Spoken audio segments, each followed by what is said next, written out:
All right. Well, it's not exactly breaking news. The news broke, but it's our first opportunity to react. Matt Rhule has officially become the next head coach of the Nebraska Cornhuskers.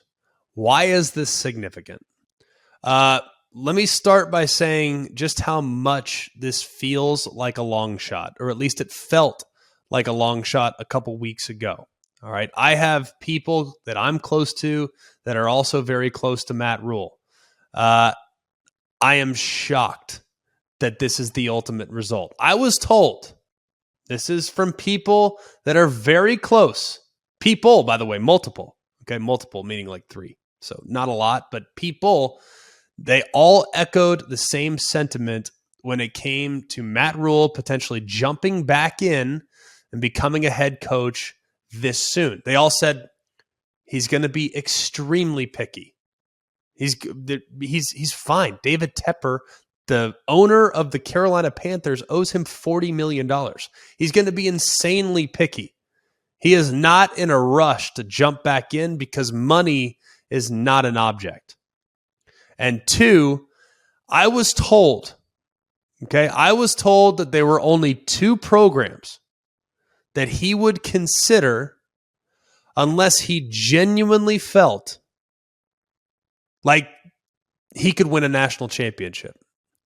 Now, there are 2 programs that he'd consider that he'd take no matter what. But there was the only other reason why he would take one is if he really believed he could win a national championship. Well, and by the way, Nebraska was not one of those 2. That to me tells you all you need to know about where Nebraska still lives in everyone's mind as a traditional college football power. You're going to say, well, Nebraska, hang on a second. They haven't been relevant in 2 decades. Yes, I get that. But right now in the world of college football, there are some things that some programs have that other programs don't. Tremendous fan support at Nebraska is unrivaled. There are few programs scattered throughout the country that might have a little bit more, but it ain't much. The passion for Nebraska football in the great state of Nebraska is significant. And as a result of that passion, Nebraska has a NIL collective that is in excess of $10 million. That is massive when it comes to where they're at right now and how they plan on becoming a player in the modern day college football world. That is why I think Matt Rhule decided, after turning the job down initially, that's right, you might not hear that everywhere else, Matt Rhule turned down Trev Alberts the first time he made the overture. Trev Alberts went back, they upped everything, and then went back to Matt Rhule with a more comprehensive plan and a stronger commitment to what he needed or what he thinks he needed to become successful. That tells you where Trev Alberts is relative to the boosters and the donors. They clearly love him. He rallied the troops. They upped their commitment. He goes back to Matt Rhule. All of a sudden, Matt Rhule does a double take. He says, I'm in. That's amazing. Here's where we're at with Matt Rhule, though.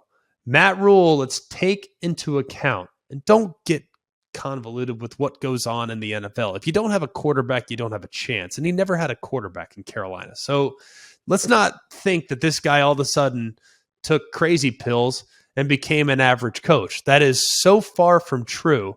It's unbelievable. Okay. I know he got fired, less than 3 years into his 7-year deal, and it was 1-4 start, and he was just 11-27 overall at Carolina. And I know they were 1-27 when they allowed 17 or more points. It's like, I don't care. He never had a quarterback, right? It doesn't matter. I look at what this guy did at Baylor, and more specifically, what this guy did at Temple. When you think about where Temple was prior to Matt Rhule taking over, he left Temple after a 10-2 regular season. I mean, that is absolutely ridiculous. He also led them to their first conference championship since 1967. And then at Baylor, remember his first year, just 1-11.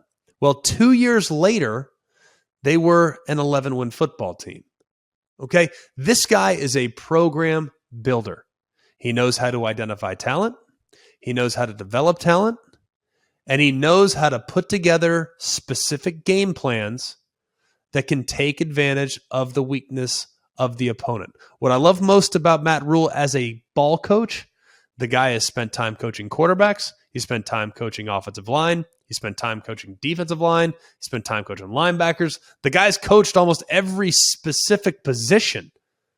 It means that he can really reach the players because he has a certain level of understanding of what that position needs to do within the giant team scope to be successful.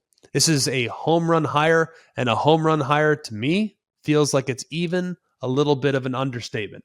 Now, where is Nebraska as a job? People are going to say, well, they've lost their touch. There's no talent. I agree. I think the job is more difficult today than it was back in the 90s. Why? Because in the 90s, they ran a very specific type of football. You knew what you were going to get when you watched Nebraska. You knew you were going to get run game, strong backs, offensive line, defensive front seven that was as tough as nails and as blue collar as they come, and they were going to completely physically dominate you. Well, times have changed. The thing that hurt Nebraska football maybe more than anything else is the fact that cable television now broadcasts games for everybody. When we were growing up, there weren't that many football games on television. We didn't have triple headers on Fox, triples headers on ESPN, triple headers on ABC, double headers on NBC, double headers on CBS, triple headers on ESPN2, triple headers on ESPNU, ESPN Plus, Peacock, you name it. You can watch your team whenever you want. Well, back in the day, you had like 5 options a week, and guess what one of those options was every single week? Nebraska.